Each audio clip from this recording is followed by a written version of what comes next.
तर किती कमवतोस म्हणजे पैसे आता महिन्यात? मी मिमिक्री केली, त्यांना खूप आवडली.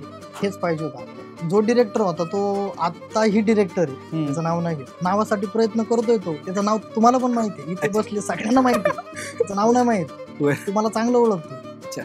तिने तो जर आता बघत असं ना, त्याला भीती पण वाटत असं, अरे माझं नाव घेतो काय की नाही.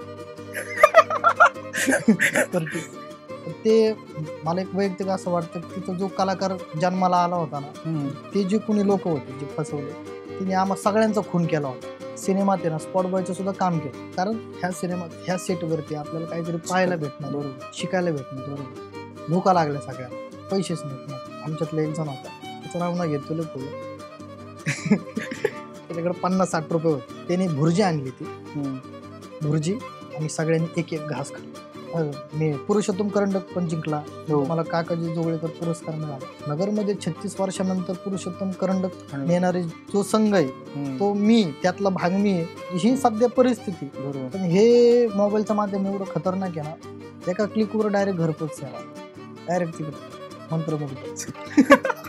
खरे त्यांना आत्ता मैत्री आठवते, आणि त्यावेळेस मी काहीच नव्हतो. बरोबर, त्यावेळेस काय करते, आणि आता आपला येते त्याला मी केव्हापासून ओळखतो, चांगलं पाहिजे सातत्य काय त्याचं. 3 गोष्टी, फेसबुक आहे, युट्यूब आहे आणि इंस्टाग्राम आहे. रील स्टार आणि कॉन्टेंट क्रिएटर मध्ये फरक काय? म्हणजे रील स्टार म्हणणं तुला वाईट वाटलंय कोणी रील स्टार म्हणून? मला ते झेपतच नाही. असं वाटतं रील स्टार म्हणजे मला शिवी दिली.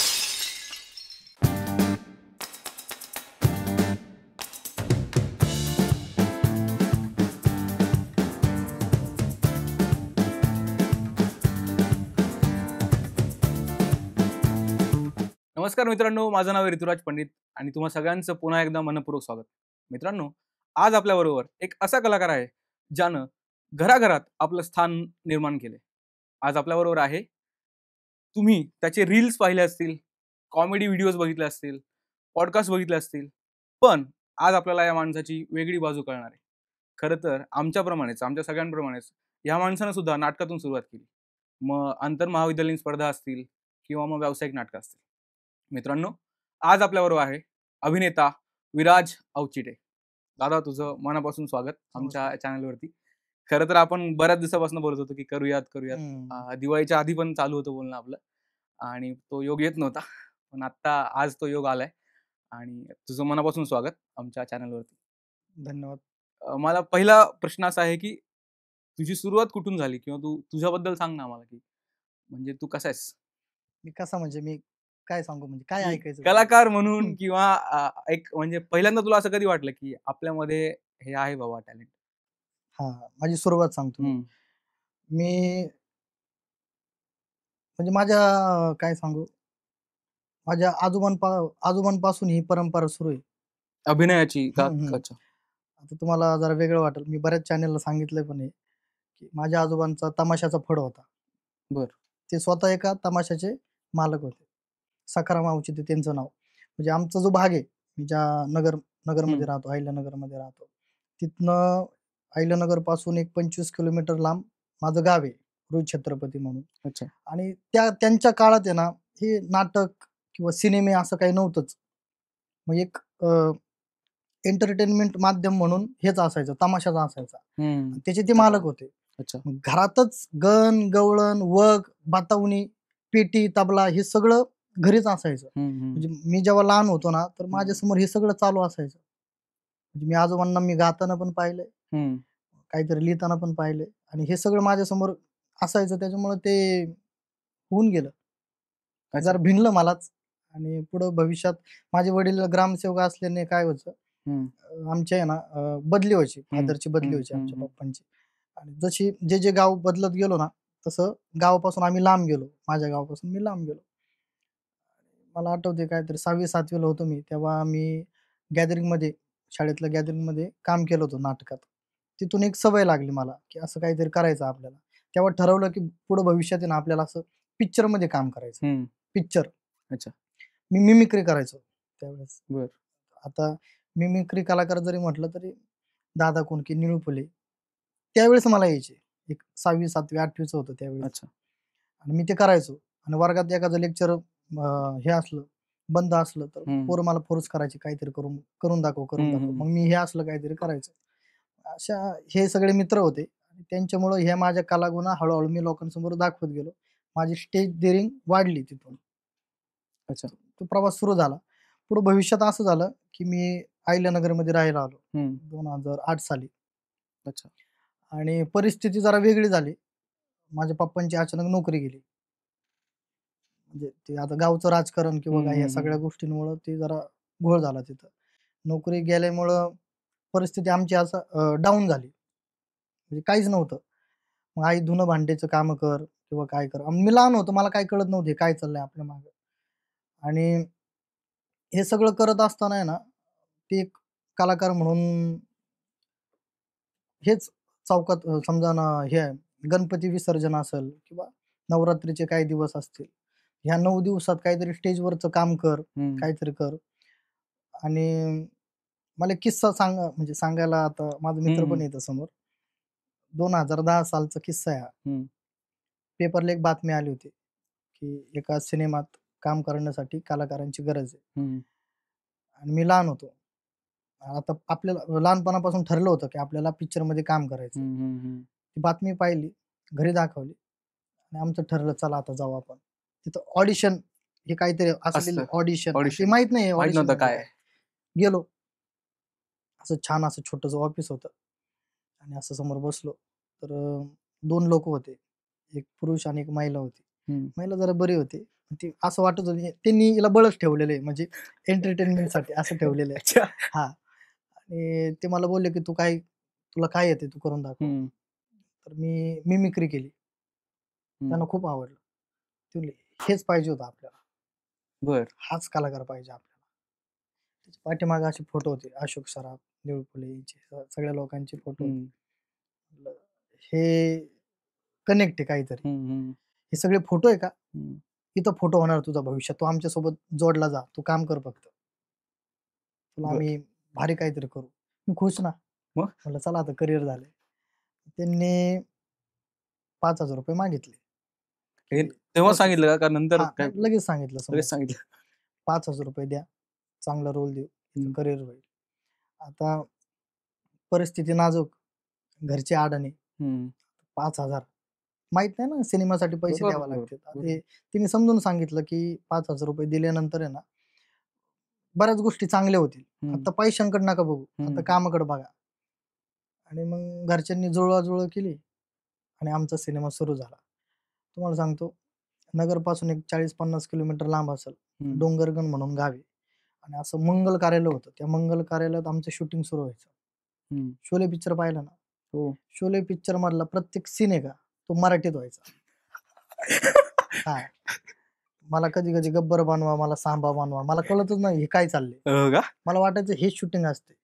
पण आता किती केलं तरी एक लहानपणी जरा मी खोडकर असायचो, काहीतरी नाही करामती करायचं म्हणून ते डोक्यात जरा वाटायचं काहीतरी गणतय राव, काहीतरी नकलीपणा चालू येतं. जो डिरेक्टर होता तो आत्ताही डिरेक्टर आहे, त्याचं नाव नाही घेत. म्हणजे प्रतिष्ठित आता इंडस्ट्रीमध्ये काम करतो. नाही, नावासाठी प्रयत्न करतोय तो. त्याचं नाव तुम्हाला पण माहिती आहे, इथे बसले सगळ्यांना माहिती आहे. त्याचं नाव नाही माहित, ते मला चांगलं ओळखतो. तिने तो जर आता बघत असं ना, त्याला भीती पण वाटत असं, अरे माझं नाव घेतो काय, आहे की नाही. तर तो डिरेक्टर, सगळं शोलेचं हे सगळं व्हायचं. हळूहळू मला तसे दिवस वाढले ना आमचे, 7 दिवस आमचं शूटिंग होतं. 3-4 दिवशी मला कळायला लागलं, की जो जास्त पैसे देईल का त्याला चांगला रोल होता. म्हणजे 2010-11 साली मला ₹5,000 मागितले. म्हणजे आता 2025 चालू आहे, आता जवळपास असतील 25-30 हजार रुपये धरू आपण, बरोबर. मग त्या काळात ₹25,000, ₹50,000, जो लीडला आहे त्याच्याकडून ₹1,00,000 असे पैसे घेऊन यांनी सिनेमा केला, आमचेच पैसे घेऊन. 7 दिवस शूटिंगचं काम पूर्ण झालं. शोले आमचा संपला. झाला, रिलीज झाला का? सांगतो ना पुढं. आता घरी जायचं आम्हाला. आमची मनाची तयारी केली त्यांनी, की आता आपण एक 10 दिवसांचा ब्रेक देतोय. आपलं 70% शूटिंग पूर्ण झालेलं आहे. आता काय करा, घरी जा, आराम करा, घरच्यांना वेळ द्या. पुढचं 30% जे काम आहे का, आपण 10-12 दिवसात लगेच उरून टाकू. सगळे खुश. आता काहीतरी होते. आणि इकडं गावाकडे आल्यामुळं काय व्हायचं, माझी चर्चा असायची. मी तेव्हापासून चर्चेत आहे. लय चर्चा माझी. चर्चाच. आवाज काढ लगेच पुढं. कुणाचा वाढदिवस असला मी स्टेजवरच असायचो. म्हणजे माईक आला मी थांबतच नसायचो. आणि सिनेमात मी काम करतोय, झालं ना बाबा अख्ख्या गावात. मला पिक्चर मिळाला. आता ते गावाकडे पिक्चर मिळाल्यापेक्षा पिक्चर काढणार आहे म्हणजे नाही का, मी पिक्चर काढणार. ते आता ते आपले अडाणी गाव, त्यांना काही भाषेचं काही कळत नाही, काढणं आणि ते. आणि अशी चर्चा सुरू झाली. आता पूर्ण 10 दिवस संपले. आम्ही सगळे कॉन्टॅक्ट मध्ये होतो एकमेकांच्या. लय भारी होणार, सगळ्यांचं करिअर होणार, हे होणार ते. फोन लावला आता कुणी, आम्ही त्या लोकांना फोन लावला, त्यांचे फोन बंद. ठीक आहे म्हणलं, काहीतरी प्रॉब्लेम असेल. सगळ्यांनी लावले, 2-3 दिवस लावले, बंद. आम्हाला कळलं की आपण गंडलय, आपण फसलो गेलो. पैसे पण गेले, सगळेच गेले. आता काही खरं नाही. पण आता केस करावं लागणार यांच्यावर. पण केस नाही करू शकत, विचारा का. डॉक्युमेंटेशन काहीच नाही ना काही. कारण त्यांनी अगोदर ज्या रूम मध्ये आम्ही गेलो होतो ना ऑडिशनला, तिथं असं सांगितलं होतं की तुम्हाला अखिल भारतीय मराठी चित्रपट महामंडळाचं आहे ना कार्ड असतं, त्याची किंमत आहे 40 ते 60 हजार रुपये. ते घेण्यासाठी तुम्हाला आमच्याकडेच पैसे भरावे लागतील. मग ते का करायचं, ते कार्ड का घ्यायचं, त्याने काय होतं, भविष्यात तुम्हाला कुणी फसवू शकतं. आम्हाला काय माहिती फसवणार आहे, इथूनच कुणी फसवू शकतं, तर तुम्ही त्यांच्यावर कायदेशीर कारवाई करू शकता. सगळ्यांना क्लिक झालं, आपल्याकडे कार्डच नाही. कारण 5,000 रुपयालाच मला घाम आलाय, 60-70 हजार रुपये कुठून भरायचे. आणि हे माहित नाही ना, म्हणजे जे होते का तिथं आलेले त्यांना कशालाच गंध नव्हता. म्हणजे मी तरी होतो, पण मी शाळेतल्या गॅदरिंग मध्ये काम करणार होतो, किंवा मला माहितच नाही हे असं असतं. मला नाटक नव्हतं माहित की नाटकांच्या स्पर्धा असतात, हे नव्हतं माहित. जे काय होतं आजोबांचंच माहित होतं की गावाकडे जाऊन असं असं तमाशाचा फड असतो, आणि हे तेवढंच. आणि सगळे जरा गडबडले. पण ते म्हणजे मला एक वैयक्तिक असं वाटतं की तिथं जो कलाकार जन्माला आला होता ना, तर ते जे कोणी लोक होते जे फसवले, त्यांनी आम्हा सगळ्यांचा खून केला होता. हे खरंच चुकीचं आहे. कलाकारांचा खून करणं खरंच चुकीचं आहे. भावनांची खेळ नाही म्हणजे म्हणजे आता मी तरी काम करतोय, पण जे कोणी होते ना 40-50 लोक, त्यातलं मला नाही वाटत कोणी आलंय म्हणून. मला त्यातलं एकही नाव नाही समोर आलेलं की हा ह्या सिरियल मध्ये आत्ता काम करतोय, किंवा हा सोशल मीडियावरती काम करतोय, किंवा हा कोणीतरी पत्रकार झालाय, असं काहीच नाही. कारण त्यांना त्यावेळेस हे झालं की हे नसतंच, हे असं पुढे भविष्यात फसवतात हे लोक, बरोबर, पैसे घेऊन गंडवतात. ते तसे थांबले. ते जर चांगल्या माणसाकडे जर गेले असते ना, तर आज त्यांचं काहीतरी झालं असतं. बरेच कलाकार पुढे आले असते. हे असं समाजात चालूच आहे. तिथून लय काही शिकलो. इतकं शिकलो की माणसं वाचायला शिकलो, की हा काय बाबा, याचं म्हणणं काय आहे. पुढे भविष्यात मग चालू मध्ये तसंच एक जाहिरात आली की जानता राजा म्हणून एक नाटक आहे, महानाट्य. त्या नाटकासाठी ऑडिशन आहे, तर ती नगरमध्येच होती. आता माझ्याकडे ती एकच कला होती, मिमिक्री. मला माहितच नाही नाटक म्हणजे काय. तेव्हा तुझं वय काय होतं जाणता राजाच्या वेळेस? काय होतं रे संदीप जानता राजाच्या टायमाला? तरी मला वाटतं 11वी असेल मी, 11वीला. अच्छा, म्हणजे 15-16. हा, 10वीला असताना सिनेमा केला. 11वी-12वी हा सिनेमा ऑस्कर वाला म्हणजे तू. आता 10वी शोले मराठी. शोले मराठी. आणि मग ते जानता राजा नावाचं जे नाटक होतं, त्यात मी गेलो, त्यात पाहिलं हे नाटक म्हणजे काय असतं. आणि ती प्रोसेस सुरू झाली, नाटकाची प्रॅक्टिस किंवा काय, म्हणजे कळायला लागलं. त्याच्यानंतर 2-3 ग्रुप मला जॉईन झाले, मी त्यांना जॉईन झालो नाटकाच्या ग्रुपला, आणि संस्थेत मी नाटकात काम करायला लागलो. त्याच्या पुढची वेगळी जर्नी. तुम्ही काहीतरी विचारा आता. होण्याची शक्यता जास्त आहे. मग नाटक कधी आलं आयुष्यात नंतर, आंतर महाविद्यालयीन स्पर्धा? पहिलं नाटक ते झालं.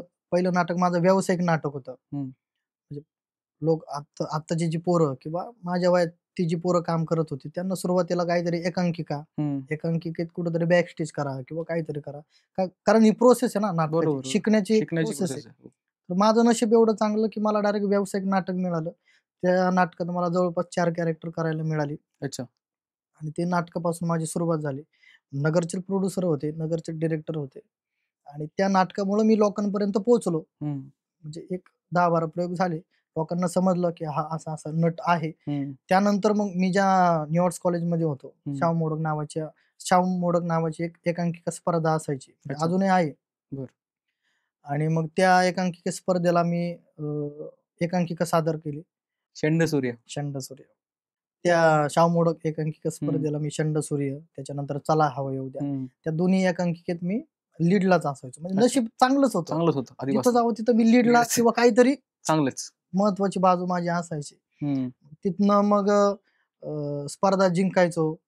तिथून एक सवय लागली की आता प्रॉपर वाटायचं आता काहीतरी होणार आहे आपल्या आयुष्यात. आता आपण सिनेमाकडे हळूहळू चाललोय दिशेने.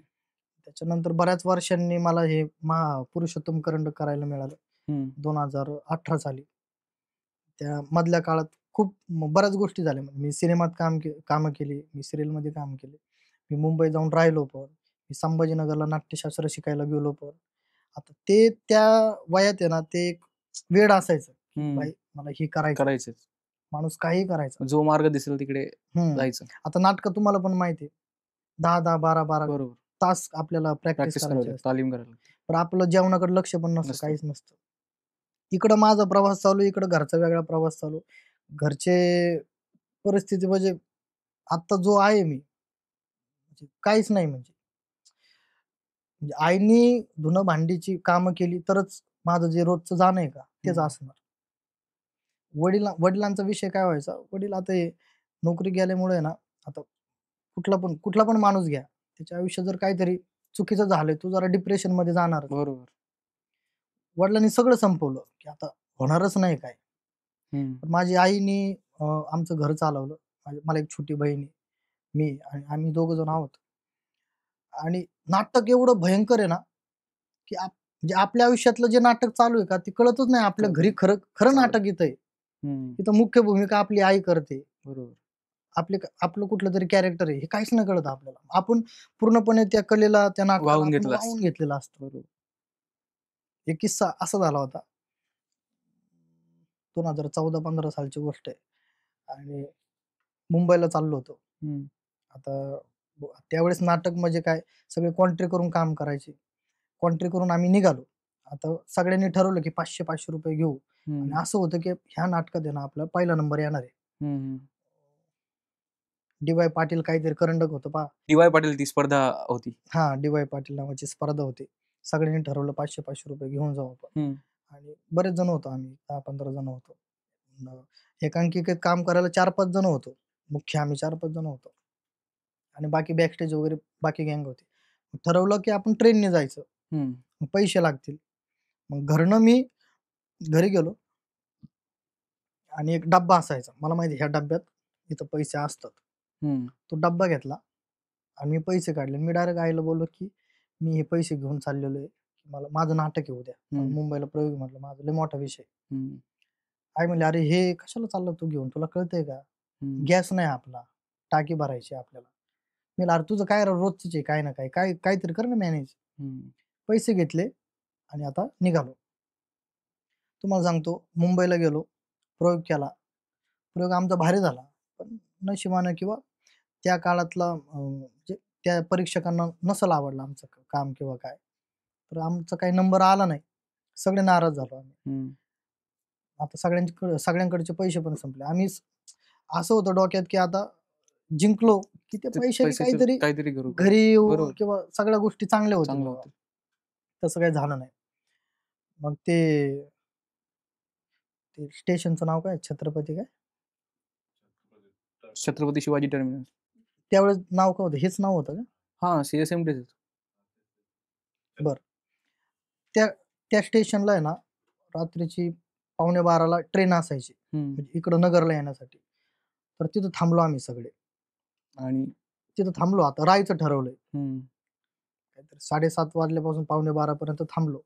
पण ह्या एवढ्या याच्यात आहे ना, सगळ्यांना भुका लागल्या होत्या. सगळे टेन्शन मध्ये होते की आता घरी जायचंय, आता घरी काय तोंड दाखवायचं. किंवा इकडं ग्रुपमध्ये पण चर्चा असते ना, स्पर्धेला गेलाय. तुम्हाला माहिती ग्रुपमध्ये लय हे असतं, आजूबाजूच्या ग्रुपमध्ये जरा प्रतिस्पर्धक म्हणून आपल्याला पाहतात, हे काय जाणार तिकडे जाऊन काय येणार आहे. ते पण आपल्याला नाक आपलं वाचवायचं असतं, त्याचं वेगळं टेन्शन. आणि भुका लागल्या सगळ्यांना. पैसेच नाही कुणाकडे. आमच्यातला एक जण होता, त्याचं नाव नाही घेत, तुला फुगत. त्याच्याकडे 50-60 रुपये होते. अच्छा. त्याने भुर्जी आणली ती भुर्जी. आम्ही सगळ्यांनी एक एक घास खाल्ला. एक तो घास खाताना आहे ना, मला माझं डायरेक्ट घरचंच आठवलं, की आपण हे 500 रुपये घेऊन आलोय, आपण इथे एक एक घास खातोय. तिकडं काय, तिकडं गॅस संपलेला आहे, घरचे काय खात असतील. मी ठरवलं, म्हणलं याला काहीतरी गणतंय राव आपलं. तेव्हापासून आहे ना, मी म्हणजे घरचे, माझी आई वडील आणि बहीण यांच्यावर आहे ना माझं जास्त प्रेम किंवा ते व्हायला लागलं अचानक. म्हणजे कळायला लागलं, की आपलं काय आहे बाबा. हिने जर 500 नसते दिले तर ह्या कंट्रीत मी पण नसतो किंवा मी इथपर्यंत आलोच नसतो. मला ही एकांकिका सादरच करता नसते आले. दिले असते कुणी उसने, पण ते घरचं घरचंच असतं. पण जेव्हा घास खात होतो ना, तेव्हा म्हटलं अरे, घरी गॅस संपला आणि एवढेच 500 होते. आता काय? अशा छोट्या-छोट्या गमती, गोष्टी बऱ्याच आयुष्यात झाल्या. नाही पण एवढा म्हणजे संघर्षाचा काळ चालू असताना पण टिकून राहणं, खास करून नाटकात विशेष म्हणजे तिथून जास्त पैसे नाही मिळत. हं. तर मग हे कमर्शियल कधी विचार करायला सुरुवात केली, की आता यातून पैसे आले तरच काम करायचं, का असं झालं? नाही, कमर्शियल झालंच नाही. कारण तो काय म्हणू, बालिश मन होतं ते. म्हणजे फक्त काम करायचं, झोकून द्यायचं, काम करायचं, मिळेल ते काम करायचं. म्हणजे मला आठवतंय, मी सिनेमात आहे ना स्पॉट बॉयचं सुद्धा काम केलं. अच्छा. का? कारण ह्या सिनेमात, ह्या सेटवरती आपल्याला काहीतरी पाहायला भेटणार आहे, बरोबर. शिकायला भेटणार आहे. बरोबर. पण मग याचा लोक फायदा घेतात असं वाटत नाही का? बऱ्याच वेळा बऱ्याच प्रोसेसमध्ये किंवा सेटवरती त्यांना माहित असतं, की अरे याला नवीन शिकायचं काहीतरी, हां, पण हां, हां. काम करून घेतात तुमच्याकडनं घेतात ना, घेतात. किंवा उगाच स्वप्न दाखवतात, की अरे हे होईल, हे होईल, पण काय होत नाही. असे बरेच किस्से पण मला डायरेक्ट नाही सांगता यायचं असं. पण ते एखादं नाव खरंच ना आहे. घ्यायचं म्हणजे, की तुला खूप मोठं सांगितलं, की हा खूप चांगला प्रोजेक्ट आहे किंवा होणार आहे सगळं काही आणि नंतर फसवलं. म्हणजे फसवणुकीचा आपण मुद्द्यापासून स्टार्ट केली होती, तर हं, हं. हे आपल्या इंडस्ट्रीमध्ये होतं म्हणजे सर्रास होतं नाही, आणि बरोबर आहे. चांगल्या लोकांकडनं पण होतं. हं, हं. आता ज्या ठिकाणी मी स्पॉट बॉय म्हणून काम केलं ना, तिथं पण मला म्हणजे मित्र-मित्रांमध्ये चर्चा झाली होती, की आपल्याला ह्या सिनेमात आपला जवळचा माणूस आहे बाबा, की तर आपल्याला काहीतरी शिकायला भेटेल, काहीतरी पाहायला भेटेल. पण तसं काही झालं नाही. शिकायला स्पॉट बॉय इकडं-तिकडं नट काम करतोय. मला काय पाहायला भेटणार? तू काय बरोबर. देणार आहे? त्याने आवाज दिला, त्याला चहा लागतो, तेव्हाच मी जाणार त्याच्याजवळ. हो. पण मी एवढा हुशार होतो ना, मी 3 ते 4 दिवस काम केलं. कारण मला माहिती ही जागाच माझी नाही. मी नाहीच इथं. मी माझ्या मनाने नव्हतो गेलो. माझा जो मित्र होता ना सोबत, बोलला की "चल, आपण पाहू, शिकू." तसं काही झालं नाही. म्हणजे पहिल्यापासून मी माझी माझी बाजू पाहायचो, की इथं मला शिकायला काय भेटणार आहे? इथं मी येऊन काय होणार काय आहे? मला वाटलं फायद्याचं आहे, तरच मी तिथं पाऊल टाकायचो. लय विचार करून जायचो. कुठलं काही असो. नाही पण एवढं आता समजा सपोज सुरुवात केल्यानंतर नाटकातल्या सगळ्या स्पर्धा झाल्या, सगळं झालं. छोटे-मोठे सीरियल्स झाल्या. तर मग असं वाटत नव्हतं का कधी, की अरे तुझे म्हणा संघर्ष घरी चालू आहे, पण हं. पैसे येत नाहीत बाबा यातनं. म्हणजे वाटायचं. आपल्या नाटकातल्या बऱ्याच मुलांचा म्हणजे सगळ्यांचाच प्रॉब्लेम हाच आहे, की इव्हन योगेश सोमण सर ते पण हेच म्हणाले, की जर तुला अभिनेता व्हायचं असेल, तुला मुंबईला जायचंय, तर तुला स्वतः विचार करायला लागेल, की तू आता किती पैसे कमवतो, तू घरी किती देऊ शकतो किंवा तुझा पर डे किती ठेवायचा आहे. म्हणजे कमर्शियली व्यावसायिकरित्या विचार करणं खूप गरजेचं आहे. आपलं म्हणजे नाटकातल्या मुलांची हीच चूक होते, की हं, हं. त्याच स्पर्धेमध्येच रमतात. 10-15 वर्ष लाइक 30 वर्ष होईपर्यंत पण स्पर्धाच चालू आहेत. बरोबर. पण त्यातनं काही म्हणजे कमर्शियल आता मी स्टेबल नसतं. आता मी सोशल मीडियावरती काम करतोय. तू पाहिलं हं, असतील काही 5-6 वर्षांपूर्वी जी पोरं होती माझ्यासोबतची, हं, ती अजूनही नाटक करतात. हं, त्याच पद्धतीतलं त्यांचं काम आहे. हं. म्हणजे संघर्ष चालूच आहे त्यांचा, स्ट्रगल चालूच आहे. पण बरोबर. म्हणावं तसं अजूनही यश नाही. यश नाही. नाव आहे तुमचं, नाव समोर आलंय किंवा लोकं ओळखतात डायरेक्ट नावाने. पण नावाचं काय? बरोबर तुमचा ना. खिसा भरलेला नाही अजून. बरोबर. इव्हन हो. आपल्या इंडस्ट्रीचंच ते होते म्हणजे मराठी खूप टॅलेंटेड लोक आहेत, खूप चांगले लेखक आहेत. पण जसं साऊथची कमर्शियलायझेशन होतंय इंडस्ट्रीचं, हं. की खूप चांगले पैसे कमवत आहेत. त्यातून नवीन कलाकारांना पण खूप चान्स मिळतो. तसं होत नाही आपल्याकडे. नाही होत. मग आता हे सोशल मीडियात आता मी करतोय ना काम, हं, तर माझं आता मी सगळं करत होतो. म्हणजे मी इव्हन पुरुषोत्तम करंडकला माझी माईक नावाची एकांकिका होती. हं, हं, तिने महाराष्ट्रभर धुमाकूळ घातला. हं. जवळपास मी 52 प्रयोग केले त्याचे. अच्छा. आणि सगळ्या स्पर्धेत आहे ना मला अभिनयाचं पहिलं तरी पारितोषिक असायचं म्हणजे असायचं. हं, कुठेही जा. म्हणजे आता जे आहेत अभिनेते ते बऱ्यापैकी मला ओळखतात. म्हणजे हं, तरडे झाले हं. किंवा केदार शिंदे झाले किंवा भरत जाधव झाले. हे सगळ्या लोकांनी कामं बघितलेली बघितलं. स्टेजवरची. बरोबर. आता हे सगळं करत असताना आहे ना 2023 साली मी पुरुषोत्तम करंडक पण जिंकला. हो. मला काकाजी जोगळेकर पुरस्कार मिळाला. नगरमध्ये 36 वर्षानंतर पुरुषोत्तम करंडक नेणारे जो संघ आहे तो मी, त्यातला भाग मी आहे. मला काही जण मिळालं. आणि हे सगळं करत असताना काय झालं, 2023 साली मला वाटतं मी बाळूमामाची सिरियल करत होतो. माझा ट्रॅक सुरू होता आणि मी इकडं घरी आलो, गावाकडे आलो आणि पोरं करायची प्रॅक्टिस आता किती आपण कुठेही जरी असलो तरी किती थकलो किंवा काय, आपण आपल्या ग्रुपमध्ये जाऊन बसतो.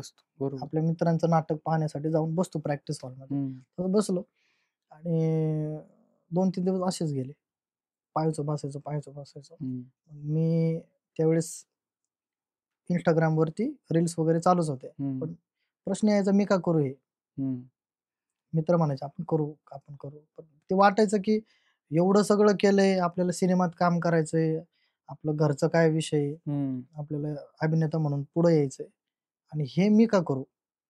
पण करून बघितलं. असं मज्जा म्हणून केलं.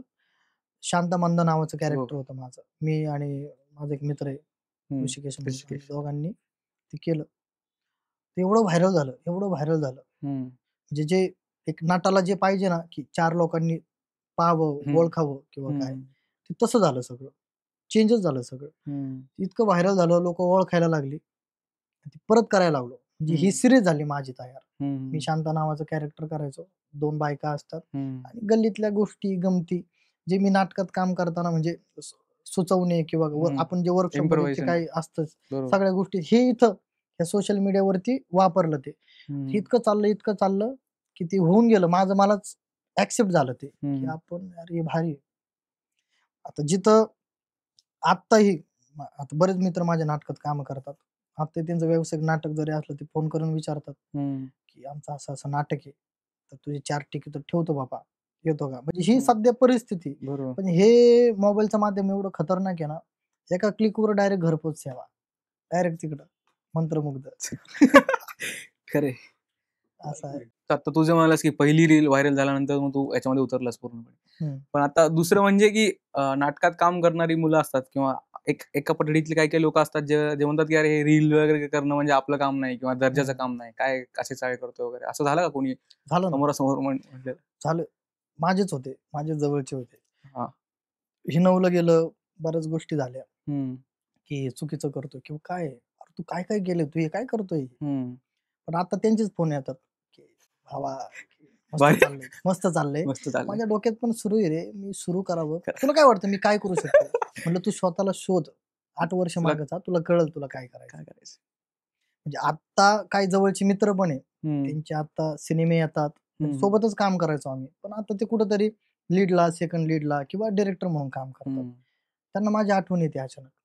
त्यांचा सिनेमा रिलीज होत असतो, त्यावेळेस त्यांना आठवतो, अरे आपला विराज मित्र आहे. मग ते स्पीकरला टाकतात मस्त, अरे कसा आहेस रे? हा काय नाही, आपला सिनेमा ह्या तारखेला येतोय, तर आपल्याला प्रमोशन करायचंय. मग कसं काय नाही, डायरेक्ट कोटेशन जातं. आता मला सांगा, ह्या 8 वर्षात हा मध्ये कुठंच नव्हता. बरोबर. त्याला असं वाटतं की आपण मराठी कलाकार आहे, एकमेकांना पुढे नेलं पाहिजे. मला असं म्हणायचंय की सोन्या, बाबड्या, तू एक तरी लाईक केला का रे माझा व्हिडिओ? तू कमेंट केली का कुठे? मला फक्त हे माझे 500 व्हिडिओ आहे आता, माझे 10 लाख फॉलोवर्स, 500 व्हिडिओ आहे. त्यातलं मला 500 मध्ये एक तरी तुझी कमेंट दाखव. तुझं सगळं काय, तुझे भविष्यात जे काही सिनेमे येणार काय येणार आहे सगळं फुकट करतो प्रमोशन. त्यांना आत्ता मैत्री आठवते, कारण त्यावेळेस मी काहीच नव्हतो. बरोबर. त्यावेळेस काय करते आणि आता आपला आहे तो, त्याला मी केव्हापासून ओळखतोय, मानलं पाहिजे. सातत्य काय त्याचं. हे घडतंय माझ्यासोबत नाही, पण जे कोणी नाटकातून वरती आले सगळ्यांबरोबर घडतंय. जे क्रिएटर आहेत, रील स्टार नाही, जे क्रिएटर आहेत ते थिएटर करून इथपर्यंत काम करतात, हे सगळ्यांसोबत घडतंय. त्यांना फोन येतात, सगळ्या गोष्टी होतात. संघर्षाच्या काळात कुणाचा फोन येत नाही, मेसेज येत नाही किंवा काही लोक बोलत सुद्धा नाहीत. आणि जेव्हा थोडं फेमस झालं की किंवा काम वाढलं की मग कंटिन्युअस फोन चालू असतात लोकांचे. चालूच असतात. सो म्हणजे खूप विसंगती आहे समाजाची, जेव्हा गरज असते. खरं तर संघर्षाच्या काळात जास्त गरज असते आपल्याला. पण मला काय म्हणायचंय, हे जे काम आहे समजा आत्ताही काही जे माझे मित्र आहे आत्ताही काम करतात स्टेजवरती, मला हे वेगळं नाही काय, हे एक माध्यम आहे. बरोबर. जेव्हा आपला जुना काळ होता तेव्हा बॉक्सचा टीव्ही यायचा बघा, ते पडदा खोलायचा, तो एक टीव्ही असायचा. ते ऍक्सेप्ट केला आपण. तो एक बॉक्स होता. गावात एकच टीव्ही असायचा. बरोबर. त्याच्यानंतर सिरियल मध्ये सिनेमात काम करणारे जे होते त्यांच्याकडे वेगळंच पाहिजे लोक. काय मुली बायका काम करायचे वेगळंच पाहिजे. आता मोबाईल वरती आलंय सगळं हे काही चुकीचं नाही. बदललं पाहिजे. मला सांगा, आज मी जर कुठेतरी, मी माझं स्वतःच सांगतो, मी जर कुठेतरी नोकरीला असतो आज, 10-20 हजार रुपये जर मला पगार असता, तर मला नाही वाटत की मी वयाच्या 50व्या वर्षी 60व्या वर्षी माझं स्वतःचं घर झालं असतं. 2023ला मी काम सुरू केलं, 2025ला माझं आज स्वतःचं घर आहे. बरोबर. काय पाहिजे बरोबर. आयुष्यात? काय पाहिजे? सगळं आणि काय जे आईचं स्वप्न होतं की तिचा जो प्रवास होता, तिच्या नवऱ्याची नोकरी गेली, पोरं आपलं हे येड्यावानी करत आहे काहीतरी, नातेवाईक नावं ठेवते, हे काय करत आहे असं, तिच्या समोर आता हे सगळं उभं राहतंय. मी घरी नसताना आजही माझ्या घरी लोक येतात, घरच्यांसोबत फोटो काढतात. आता मी रिसेंट एक व्हिडिओ टाकला, माझ्या घरच्यांना घेऊन गेलो होतो, माझं सेलिब्रेशन होतं 1 मिलियनचं. वेगळी लाईफ जगतात आता ते, सगळं वेगळं आहे. हे कधी आलं हे ऍक्सेप्ट करायला पाहिजे. माझं हे स्टेज आहे. माझं जसं थिएटर होतं का, मी नाटकात काम करायचो, सगळे यायचे, मी सगळ्यांना बोलवायचो. हे माझं स्टेज आहे, माझं मी उभा केलंय आणि त्याच्यामुळे हे सगळं तयार झालंय. मला आजही माझ्या मित्रांना तेच सांगायचंय की या तुम्ही आपल्यासाठी, काळानुसार बदला, हे आपल्यासाठी. एवढे भारी भारी ना, काहीच्या काही होऊ शकतं. हे सगळे जर आले ना इकडं, आता ते नवीन आलंय ते व्हर्टिकल सिरीज, ते सिनेमाच तो, जे तुम्ही कुठल्याही OTT चॅनलवर जर बघत असाल ना सिरीज, तेच हे इकडं आले. पण आपल्यापेक्षा भारताच्या बाहेर जे आहेत ना वेगवेगळे देश, तिथं तुफान चालू आहे. चांगले चांगले डिरेक्टर, लेखक, अभिनेते हे सगळे यावरती काम करतात. आपण मी का करू हे नाही व्हायला पाहिजे. दुसरा याचा मुद्दा म्हणजे आता प्रोडक्शन कॉस्ट जी आहे, सपोज एक सिनेमा काढताना थिएटरसाठी बरेच लोक म्हणजे प्रचंड पैसा खर्च करतात. शॉर्ट फिल्म साठी पण पैसे लागतात खूप. मग तोच कॉन्टेंट तेवढ्याच मेहनतीनं तयार करायचा, पैसे खर्च करायचे एखाद्याने, प्रोड्युसरने, आणि तो मग इंस्टाग्रामवर टाकायचा.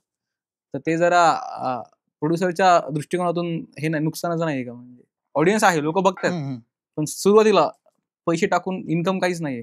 काय आहे ना, 3 गोष्टी: फेसबुक आहे, युट्यूब आहे आणि इंस्टाग्राम आहे. इंस्टाग्राम आपल्याला म्हणजे पैसे देत नाही, पण पोहोचवतं, त्याचं काम तेवढं आहे. तिने डोक्यावर घेतलं ना, तुम्हाला 10 ब्रँड देतात.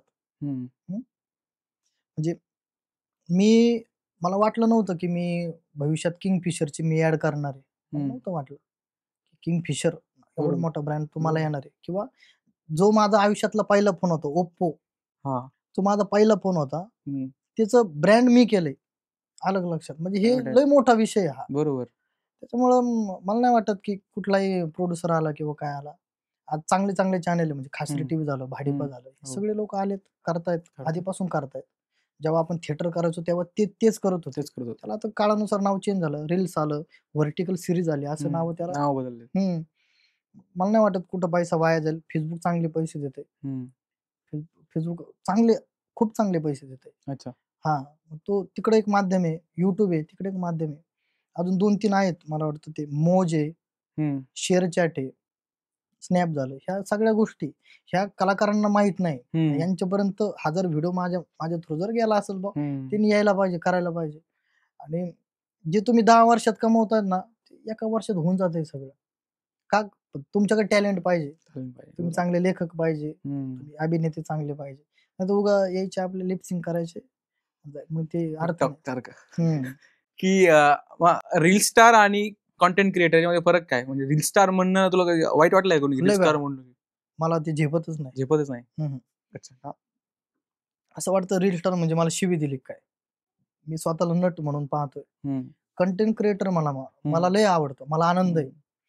कंटेंट क्रिएटर म्हणजे मी काहीतरी गोष्ट दाखवतोय, सगळ्याच बाजू दाखवतोय. त्यात माझा अभिनय आला, माझं लिखाण आलं, माझं डिरेक्शन आलं, तो कंटेंट आहे. बरोबर. एक समाजाशी आपण काहीतरी जोडले गेलेलो, एक संवेदनशील आपण काहीतरी देतोय ह्या माध्यमातून, तर ते आहे. पण इकडं रील स्टार लिपसिंग करणं, किंवा वेगळं काहीतरी नाही का, भाई तू ये चौकात तुला असे बरेच आहेत. ही गँग आहे ना, ही वेगळी. बरोबर. त्यांना रील स्टार मध्ये लय भारी वाटतं त्यांना. अरे स्टार म्हणजे आपली एक सेल्फी रील स्टार ते नाही. मला लय त्रास होतो. मी आता म्हणजे आता 10 लाख झाले म्हणून मी आता काहीतरी, मी इथून मागही म्हणजे एक बालघर नावाचा प्रकल्प आहे. अनाथ मुलं आहे, 60-70 अनाथ मुलं आहेत. अच्छा. छोटे छोटे, त्यांना आई वडील नाही, काय नाही काय नाही. तिथं मी जायचो, म्हणजे त्यांना मला माझ्या पद्धतीने जे काही द्यायचंय ना ते द्यायचो. पण मी समाजात कधीच नाही आणलंय. पण काय आता एवढ्यात काय झालं, मित्र मला बोलले की हे तू काहीतरी समाजासमोर जरी आणलं किंवा एखादी व्हिडिओ जरी टाकला ना, लोकांपर्यंत पोहोचल काहीतरी होईल. अजून मी एक व्हिडिओ टाकला, माझा वाढदिवस केला होता मी ऑगस्ट मध्ये, तो टाकला व्हिडिओ. त्यांना एवढं हे झालं ना की त्यांच्यापर्यंत न कळत, त्यांना एनजीओ ला पैसे मागावं लागतात ना, इकडे काहीतरी त्यांचा विषय असतो, त्यांना न कळत सगळं योगदान तिथल्या तिथं मिळालं. म्हणजे मला ते मोठेपणा नाही, पण हे आता मी करायला लागलो. पण हे जे लोक आहे ना, ते गँग तो वेगळा गट आहे, तो रील स्टार आहे. त्यांचे कंटेंट पण तसेच असते, त्यांचा वर्ग तोच आहे. त्यांना समजा मला जर डॉक्टर IT वाले लोक जर पाहत असतील ना, तर त्यांना पप्या, सोनू, चुंगू तसली गँग पाहतात. मावावाली ती गँग त्यांना पाहतात. त्यांच्यासाठी तो देव आहे. अलग लक्षात. आता मी नट म्हणून काम करताना मी सगळ्या गोष्टी पाहत असतो की आपल्याला कसं कसं जायचंय. म्हणून मला ते कंटेंट क्रिएटर आवडतं बाबा. पण मग ते तशा लोकांमुळे जनरलाइज होतं ना कॉन्टेंट आपलं पण, की आपण चांगलं करतोय. मग आता कॉन्टेंट क्रिएटर्सने काय करायला पाहिजे अजून चांगला दर्जेदार कॉन्टेंट देण्यासाठी यांच्या तुलनेमध्ये? तुलना होऊच शकत नाही. ते ठरवणारे कोण आहे? प्रेक्षक आहे. प्रेक्षक आहेत, बरोबर. तेच ना, प्रेक्षक चुकतात का मग कधी कधी? तुझे म्हणाल दादा भाऊ ते काय चाललंय, लोक बघतात का? जे काय पप्पू वगैरे कोणी आहेत बघतात का? ते पण आहेत ना माझे. ते पण मला करतात ना, ते बघतात. ते तुलना नाही होणार, तुलना नाही होऊ शकत. पण जसं म्हणालास की याच्यावर एक उपाय म्हणजे व्हर्टिकल जे ड्रामा सिरीज चालू आहे, त्यातून अजून दर्जेदार कॉन्टेंट आपण डिलिव्हर केला तर लोकांना पण कळेल की क्वालिटीचा फरक काय. तुम्हाला सांगतो, आता जे माध्यम आहे ना, म्हणजे आपलं सरकार सुद्धा पाडणार किंवा उभं करणार हेच माध्यम. नेपाळमध्ये जेनझी म्हणजे अख्खा सरकार पाडलं, हेच माध्यम आहे, सोशल मीडियाचं आहे. पुढं एवढं वाढणार आहे, एवढं होणार आहे ना, आणि हे सगळ्या आपल्या यंग पोरांसाठी खरंच चांगलं आहे. माझी सगळ्यांना हीच विनंती आहे की तुमच्यात काही असो, तुम्ही डान्स करत असाल, तुम्ही काहीतरी चित्र काढत असाल, तुम्ही इकडे या. इकडं खूप काही, कारण फेसबुक तुम्हाला पैसे देते, युट्यूब पण देते, इकडून चांगले ब्रँड येतात. थिएटरचं आता लहानपणापासून तुला वाटत होतं की आपण सिनेमात काम करायला पाहिजे किंवा ती जी मोठी स्क्रीन आहे त्यावर आपण दिसायला पाहिजे, तुला वाटतं की थिएटरचं नुकसान होतं याच्यामुळे सोशल? नाही, थिएटर केल्यामुळं माझा पाया मजबूत झाला. एका एकांकिकेला तुम्हाला, आता तू पण नाटक करतोय, एका एकांकिकेला जवळपास 1 महिना तरी आपण प्रॅक्टिस करत असतो, प्रोसेस मध्ये असतो, बरोबर. त्याच्यानंतर त्याचे अनेक प्रयोग होतात, प्रत्येक प्रयोग हा वेगळा असतो, बरोबर. तिथं माणूस पॉलिश होतो, घासून घासून घासून घासून तयार होतो, व्हर्सटाईल होतो. आणि आता मी जवळपास 12 वर्ष झाले थिएटर करायचं. त्यात मध्ये माझ्या बऱ्याच शॉर्ट फिल्म झाल्या, खूप काही, बरंच त्याला पुरस्कार देखील मिळाले बऱ्यापैकी. तर ते काम करत असताना ना, आता मला काय उलट मला आनंद आहे. मी जे काम करायचो ना तिकडं, जे आम्ही वर्कशॉप मध्ये म्हणा किंवा एकांकिका लिहिताना जे काही मेंदूचा वापर करायचो ना, तोच इथं करतोय मी. तिकडे जे कॅरेक्टर करायचो मी, त्याच्या जवळपास इकडं बऱ्यापैकी देतोय. अजून बरंच काय द्यायचंय मला, ते कुठं वाया जात नाही थिएटरचं. ते जर नसतं आणि मी जर असतो 2010चा ते पिक्चरला गेलो ऑडिशनला, तर मी कुठं पडलो असतो? रील स्टार मध्ये पडलो असतो. आणि पिक्चरच्या वगैरे ऑफर येतात का आता? हा, पिक्चरचा आता विषय काढला तर सांगतो. 2023 साली माझे काहीतरी 1.5-2 लाख होते फॉलोअर्स. तर एक सिनेमा आला मला, नेता गीता नावाचा.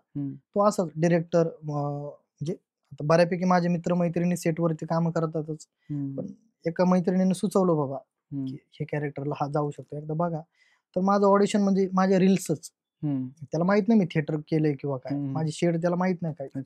मग त्याने पाहिलं 2-3, त्याला माझं चांगलं आवडलं. त्याने गौरव मोरेला डावलून त्याने मला घेतलं. म्हणजे ही पावर होती माझी, असं. मला ऑडिशनला जायची गरज नाही, म्हणजे मी मुकेश छाबऱ्यांकडे जाऊन पण आलो. मी मुंबईला राहिलो 6 महिने, बऱ्याच सिरियलच्या ऑडिशन दिल्या. बऱ्याच गोष्टी झाल्या, पण तिकडं म्हणावं तसं काही मिळालं नाही. पण इकडे ह्या माध्यमातून मी पटकन पोहोचलो. माझा सिनेमा पण झाला, माझा रिलीज पण झाला आणि मला चांगले म्हणजे आत्ताही ऑफर येतात, विचारतायत. पण कुठेतरी गोष्टीत काहीतरी कमी होतं किंवा पैशांमध्ये काहीतरी खालीवर होतं. गोष्ट नाही आवडली म्हणून मी नाही म्हणतो. पैशांमध्ये काहीतरी कमी जास्त झालं तर मी नाही म्हणतो. आता मी माझ्या काही गोष्टी आहेत ठरवलेल्या आहे. अल्बम सॉन्ग वगैरे बऱ्याच गोष्टी येतात. शॉर्ट फिल्म पण विचारतात. पण आता एक ठरलेलं आहे की आपल्याला असं जायचंय. बरोबर. त्याच्यामुळे मी बऱ्याच गोष्टी येतात, विचारतात, पण मी नाही लक्ष देत. तुझा मुंबईचा 6 महिन्याचा अनुभव कसा होता? म्हणजे की तुला ठरलं होतं का की थांबायचंय मुंबईत का नाही, मी फक्त बघून यायचं? ₹25,000 घेऊन गेलो होतो. अच्छा. ते कशी गोळा केले माझ्या जीवाला माहिती आहे. आणि थांबलो एक 8-10 दिवस. मित्रांच्याच ललितचेच माझे मित्र होते काही. त्यांच्या ललित कला केंद्रातले विद्यार्थी होते. ते पण स्ट्रगलला गेले होते. त्यांच्या रूममध्ये काही 8-10 दिवस राहिलो. पर्सनल एक रूम घेतली.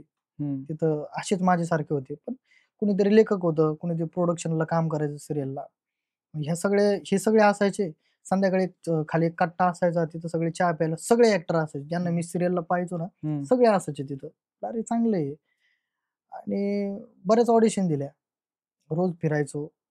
पण म्हणावं तसं काही कॉल आला नाही कुणाचाच, काय नाही. मग परत आलो. पैसे संपले. परत घरी आलो. एवढाच प्रवास आहे. म्हणजे खूप असं मी रेल्वे म्हणतात ना, स्ट्रगलच्या काळात मी इकडं झोपलो आणि वडापाव खाल्ला. वडापाव खाल्ला, पण झोपलो किंवा तसे हाल काही झाले नाही माझे. मी माझं काम नाही, पण तुला खूप शोधत लवकर होतो. कळलं 6 महिन्यातच की आता नाही बाबा आपण इथं काय पॉसिबल मी नाही. थांबला असतो. माझ्याकडे पैसे असते ना चांगले, तर मी थांबला असतो. अच्छा, पण ते होते का म्हणजे दिसतं का काम मिळतंय, ह्याला मिळतंय वगैरे असं? आता तिथं कसं 100 ऑडिशन दिल्यानंतर कुठेतरी 2 काम मिळतील का? असं ते गणित होतं त्या काळात. मी 19 साली गेलो होतो. अच्छा. आता सोपं झालंय. आता सगळ्यांची ओळखी आहे. म्हणजे आपले सारखे बरेच मित्र काम कॉन्टॅक्ट्स. करतात. तो लगेच सांगतो, सुचवतो, "अरे हा आहे." ते होऊन जातं पण काम. पण तिथं ऑडिशन पण द्यावं लागते. ऑडिशन शिवाय पर्याय नाही. आणि खूप चॅनल आहे. कामच काम आहे. पण आता मला नाही वाटत मुंबईला जाण्याची गरज आहे कुणाला.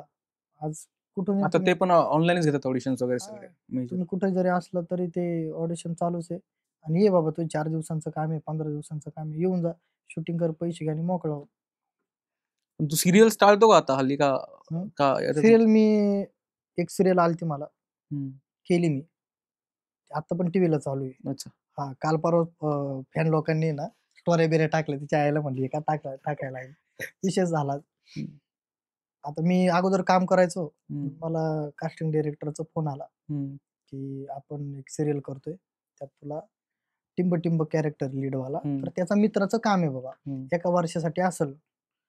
आणि माझे फॉलोअर्स खूप कमी होते. 2.5-3 लाख होते त्यावेळेस. म्हणजे ते खूप जास्त आहे. ऑब्व्हियसली. हां. ते म्हटलं ठीक आहे. कसं असेल काय? काय नाही, महिन्यातले 15-30 किती दिवस भरू शकतात. कारण तू कायम त्यांच्यासोबत आहे.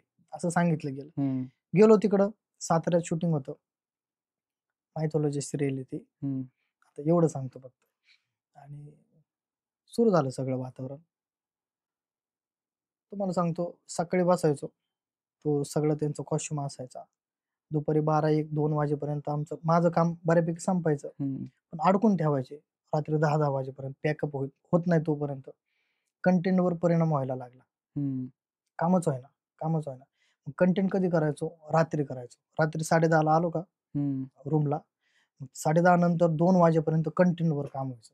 ते काम म्हणजे लय हाणून, मारून, उडून, ताणून मेंदूला नाही का.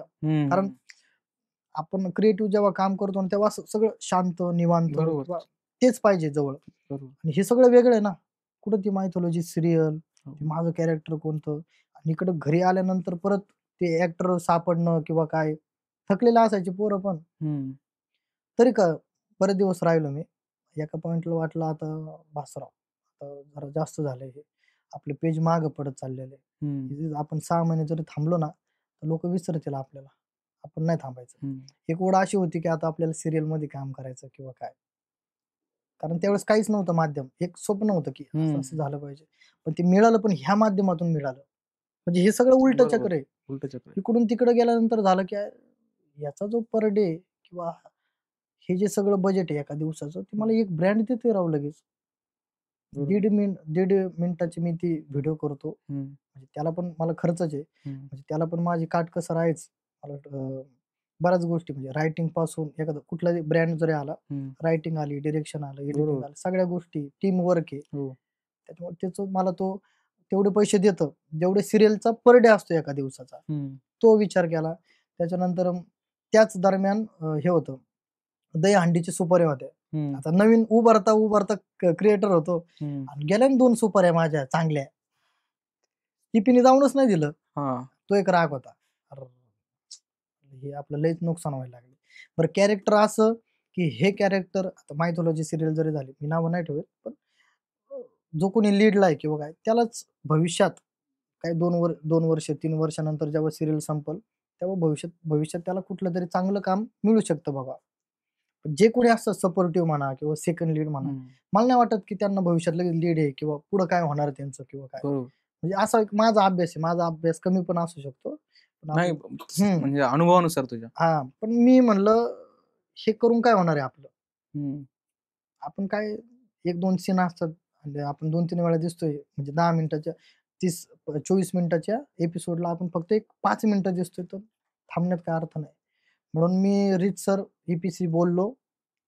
प्रोड्युसरशी झालं त्यांचं बोलणं व्यवस्थित आणि सुख समाधान करून निघून आलो. म्हटलं नको हे नकोच. पण त्यांचं काही कॉन्ट्रॅक्ट असतं ना वर्षाचं काय? करत होते ना, नाही केलं मी. अच्छा. मस्त. तर मग तू तेव्हापासून सीरियल अव्हॉइड करायला लागलास? नाही मला म्हणजे आत्ताही जरी मला चांगलं काम आलं, लीड आलं, सेकंड लीड आलं, पण चांगलं आलं आणि मला जर मी आता सोशल मीडियावरती जे काही काम करतो, त्याला जर मला थोडा जर वेळ मिळाला, जसं की तिकडं 12 वाजता जरी फ्री झालो, तरी मला रात्री 10 पर्यंत पॅक करायचे ते. त्यांना माहित असायचं की झालंय याचं, पण तरी मला थांबवून ठेवायचे. पण असं भविष्यात जर आलं आणि मला माझा वेळ जर मिळाला, तर मला करायला हरकत नाही. सिरियल करेल. पण अभिनयावरती पण जास्त काम होत नाही का सिरियल मध्ये? मेकॅनिकल म्हणजे हा की जेवढं दिलंय तेवढंच वाचा आणि करा. तेवढंच. घाई असते, फास्ट असते सगळं. बरोबर. आता सकाळी एपिसोड आपण केलेला तो शूट केलेला तो संध्याकाळी 8-9 ला पाहायला पण भेटतो. हे बघ एवढं एडिटिंग झालेलं एवढं फास्ट काम आहे. त्यामुळे ते आणि तुझे म्हणालास की इकडं गणित चांगलं आर्थिक चालू आहे सोशल मीडियावर, तर काय एवढं इकडं नवीन उभा राहत होतो. त्याच्यामुळे म्हणलं हे चांगलं आहे आपलं.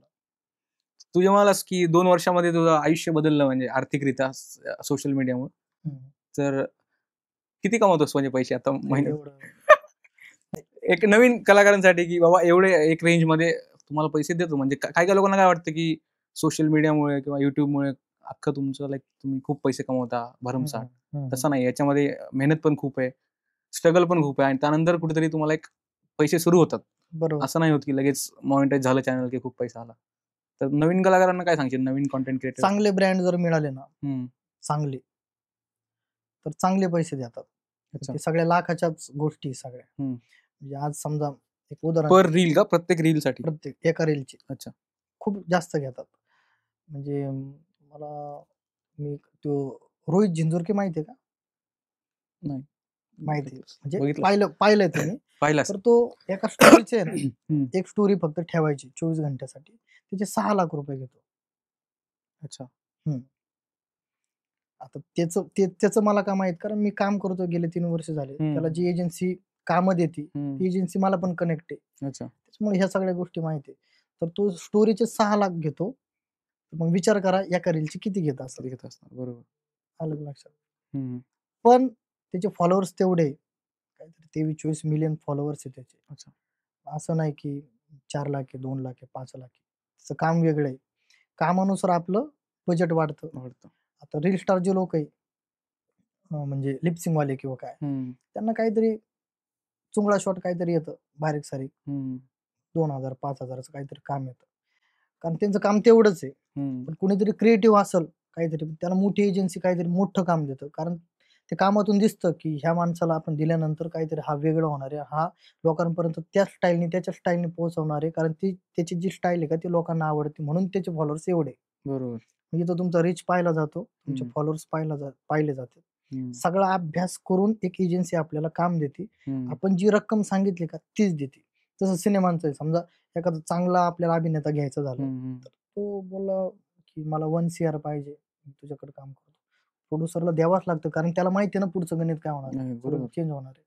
असं इथं सेम आहे. पण तू जे म्हणालस की रीच का वाढते, ऑब्व्हियसली ऍडव्हर्टाइजमेंट आहेत, तर जेवढा चांगला कॉन्टेंट तेवढा चांगला ऑडियन्स, बरोबर. आणि जेवढा दर्जा तुझे म्हणालस की वकील डॉक्टर जर ऑडियन्स असेल तर ते प्रोडक्ट घेण्याची त्यांची ऐपत असते कदाचित, किंवा ते कन्वर्ट होऊ शकतात त्यांच्या ब्रँडसाठी. बरोबर. जे बाकी जे रील स्टार आहेत सो कॉल्ड त्यांच्याकडनं ते होत नाहीत, नाही होत. त्यामुळे त्यांना ते कमी पैसे देतात, तसं असेल कदाचित. हम्म. पण चांगला सोर्स आहे म्हणजे इन्कमचा कॉन्टेंट क्रिएशन. पण अर्थात त्यामध्ये खूप स्ट्रगल आहे, संघर्ष आहे. खूप मेहनत केल्यानंतर 2-3 वर्ष 4-5 वर्ष काढल्यानंतर कुठेतरी काहीतरी होतं. सो पुन्हा एकदा थँक्यू सो मच, तू आलास आमच्या शोवरती आणि विविध विषयांवरती गप्पा मारल्या आपण, नाटकापासून ते कॉन्टेंट क्रिएशन बद्दल, आणि यातनं कशी इन्कम जनरेट होते किंवा तुझं आयुष्य कसं बदललं, आणि नवीन कलाकारांना, नवीन येणाऱ्या तुझे म्हणालास की नाटकातल्या मुलांना पण तू विनंती केलीस की तुम्ही या माध्यमात या बाबा, कारण तुम्ही जर आलात तर काहीतरी मोठं काहीतरी होईल, धुमाकूळ. तर तुझं आता काय प्लॅन आहेत का व्हर्टिकल ड्रामा वगैरे करायचे? नाही, मी एक काहीतरी मोठं घेऊन येणार आहे. अच्छा. म्हणजे डायरेक्ट मला सांगता नाही यायचं, बरं. पण तुम्ही सगळे आनंदी असाल, अरे बापरे यांनी हे आणलं का, काहीतरी वेगळं असणार आहे. मग त्याचं काम सुरू पण झालंय आत्ताच, होईल या काही दिवसात येईल ते समोर. सो तुला जे काय आहे, तुझा प्लॅन आहेत प्रोजेक्ट, त्यासाठी तुला मनापासून शुभेच्छा आमच्या टीमकडनं, आणि आपण भेटत राहू असंच. म्हणजे मोठ्या भावासारखं तू मार्गदर्शन केलंस आम्हाला या सगळ्या विषयाबद्दल, त्याबद्दल तुझे मनापासून आभार. आणि तुला कसं वाटलं? मला मजा आली. मी लईच मोकळा बोललो. ज्या ठिकाणी कुठं बारीक सारीक जर काही वाटत असेल हे एडिट करा. आहे की नाही? सो पुन्हा एकदा तू आमच्या शोवरती आलास, आणि तू जसं म्हणालास की तू प्रत्येक ठिकाणी कोटेशन पाठवतो, पण आम्हाला नाटकातली मुलं असल्यामुळे आणि तू काही न विचारता सहज येतो म्हणालास, त्याबद्दल तुझे मनापासून आभार. खरंच मनापासून थँक्यू. आणि मी लक्षात ठेवेन, आमचे पण अजून फॉलोअर्स वगैरे वाढल्यानंतर आपण, तुझे 25 मिलियन झाल्यानंतर आपण एक मोठा एपिसोड करूयात, अशी माझी इच्छा आहे. आणि आमच्या टीमकडनं एक छोटंसं गिफ्ट साठी. अरे thank you so much, thanks again, तू आलास, थँक्यू सो मच. धन्यवाद. आणि तुझ्या येणाऱ्या पुढच्या प्रोजेक्टसाठी शुभेच्छा मनापासून. थँक्यू.